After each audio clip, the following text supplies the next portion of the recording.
So isang napakagandang balita nga po para sa ating mga Pinoy boxing fans. Ito po ay dahil naging matagumpay ang ating pambato na si former world champion Vic Saludar matapos dumayo sa bansang Vietnam kanina. Muli po kasing ipinaalala ni Saludar ang bagsik ng kanyang kamao nang talunin niya via first round knockout ang pambato ng Thailand na si Watchanacha Tasai. Kaya naman dahil dyan ay umabante na ang record ni Saludar sa 28 wins with 80 knockouts at 6 na talo. Sa kabilang banda naman mga idol ay naglabas nga po ng reaksyon si Lamont Roach Jr. matapos ang masaklap na pagkatalo via lopsided unanimous decision sa kamay ng bagong WBC lightweight world champion na si William Cepeda. Ayon kay Roach ay aminado umano siya na napakaganda ng ipinakitang performance ni Cepeda sa naging bakbakan nila. Wala daw siyang pagdududa dahil maliwanag umano na tinalo siya ni Cepeda ngayon sa malinis at patas na paraan. Hindi niya rin umano itatanggi na nagulat siya sa ipinakitang performance ni Cepeda dahil sobrang laki na umano ng pinagkaiba sa galawan nito ngayon kumpara sa huling beses nitong lumaban kung saan natalo ito sa kamay ni Shakur Stevenson. Kaya naman saludo umano siya kay Cepeda at sa buong kampo nito nang dahil sa napakagandang improvement at game plan. Habang si Shakur Stevenson naman ay bago ang bakbakan ng dalawa ay sinabi pa nito kay Lamont Roach na siguraduhin huwag magpapasilat at kunin ang tagumpay upang silang dalawa naman daw ang sunod na magtuos. Pero pagkatapos ng bakbakan ng dalawa ay agad nitong binati si Cepeda dahil napakaganda daw talaga ng ipinakita nitong performance. Habang hinikayat naman ito si Lamont Roach na manatiling positibo at huwag panghihinaan ng loob sa nalasap nitong pagkatalo.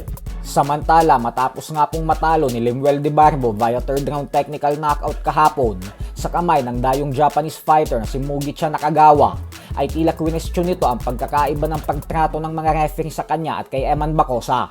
Matatandaan na matagal nang binabanata ni De Barbo si Bacosa kung saan madalas nitong tirahin si Bacosa lalong-lalo na nang matalo ito sa kamay ni Rodelin Perez. Gawa ng bubugbugin niya daw talaga si Bacosa kapag nagtuos silang dalawa.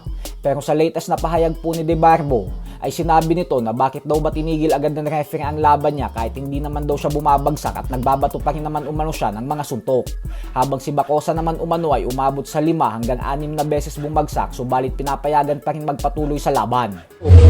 I-stop nyo agad, I was still standing, I'm still punching, but Eman, how many times he kneel, pero grabe considerate how many times he stood up, 5-6 and then continue the fight, diba?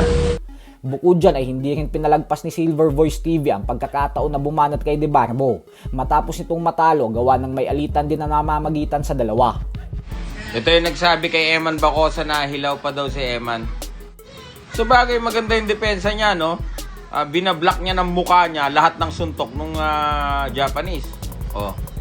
Sos, Ginoo. First time lumaban sa legit fight. Tingnan mo kung ano nangyari. 'Di ba? Bili pa more. Oh. Gewang-gewang na. Mas maganda naman performance ni Eman sa'yo. Sus, Ginoo. Yan na yon. Yabang-yabang mo kasi. Putik na yan.